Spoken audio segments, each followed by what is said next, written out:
সে রাজনীতি করেছে, সে সিনেমা করেছে, সে বই লিখেছে, সে গান গেয়েছে, সে কবিতা লিখেছে, সে মানব সেবা কাজ করে, সব কিছু মিলে তো অনেক কিছুই করেছি জনগণের জন্য। সেই হিসেবে নাম যে কোনো টাইমে উঠেও যেতে পারে, আমার ওঠাতে হবে না, অটোমেটিক গিনেস বুকে উঠে যাবে। দেখুন, আমি তো কোনো সিঙ্গার বা শিল্পী না, গানগুলো জাস্ট শখের বশতে আমি করি। এ যাবৎ আমি অ্যারাবিয়ান, উগান্ডা, চাইনিজ, ইন্দোনেশিয়া, আঞ্চলিক, রোমান্টিক, প্রায় অনেক দেশের ভাষায় গান করেছি।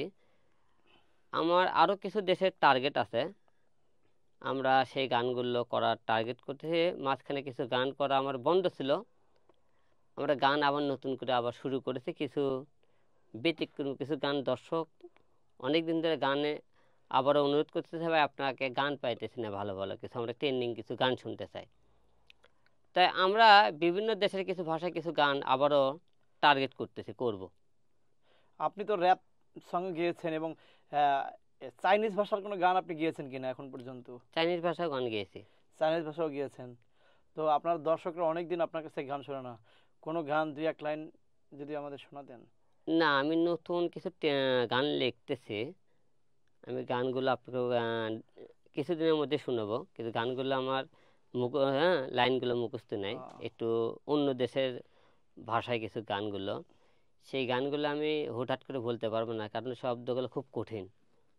এই জন্য আমি সামনে ভালো কিছু অবশ্যই আপনারা পাবেন আমার থেকে। আলম ভাই, আমি বলছি, আপনি তো অনেকগুলো দেশের ভাষায় গান গেয়েছেন, এরকম যারা প্রফেশনাল সিঙ্গার তারা হয়তো এরকম চ্যালেঞ্জ নেয় নাই, আপনি নিয়েছেন এবং আরো কিছু ভাষায় গান আপনি গাবেন। তো সেই ক্ষেত্রে আমরা বলতে পারি আপনি যেটা করছেন এটাই হয়তো হতে পারে আপনি একমাত্র। তো সেই ক্ষেত্রে কি গিনেস বুকে নাম ওঠার মতো কিছু একটা হবে আপনাকে দ্বারা, এরকম আশা করতে পারি কিনা? হতে পারে, গিনেস বুকে নাম ওঠা এটা অস্বাভাবিক কিছু না। কারণ হিরো আলম উইকিমিডিয়া বলেন, তার বিবিসি বলেন, আল জাজিরা বলেন, এমন কোনো রাষ্ট্র নাই যে তাকে নিয়ে নিউজ হয়নি, তাকে চিনে না। তো যেহেতু সব রাষ্ট্রে হিরো আলম চিনে, বাংলাদেশে আমার মনে হয় না আমার মতো সব দেশে সব চিনে কিনে, আমি তাও জানি না।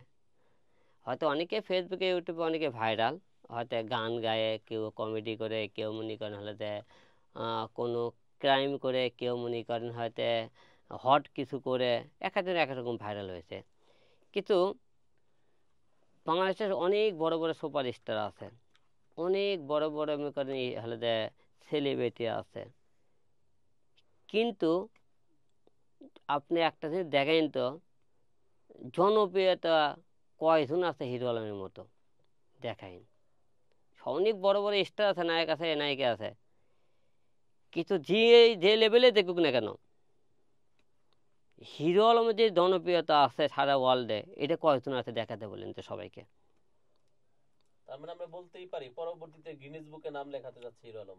উঠতে পারে, এটা যে কোনো কারণে উঠতে পারে। কারণ হিরো আলম অনেক করে ইস্যু নিয়ে কাজ করেছে, সে রাজনীতি করেছে, সে সিনেমা করেছে, সে বই লিখেছে, সে গান গেয়েছে, সে কবিতা লিখেছে, সে মানব সেবা কাজ করে, সব কিছু মিলে তো অনেক কিছুই করেছে জনগণের জন্য।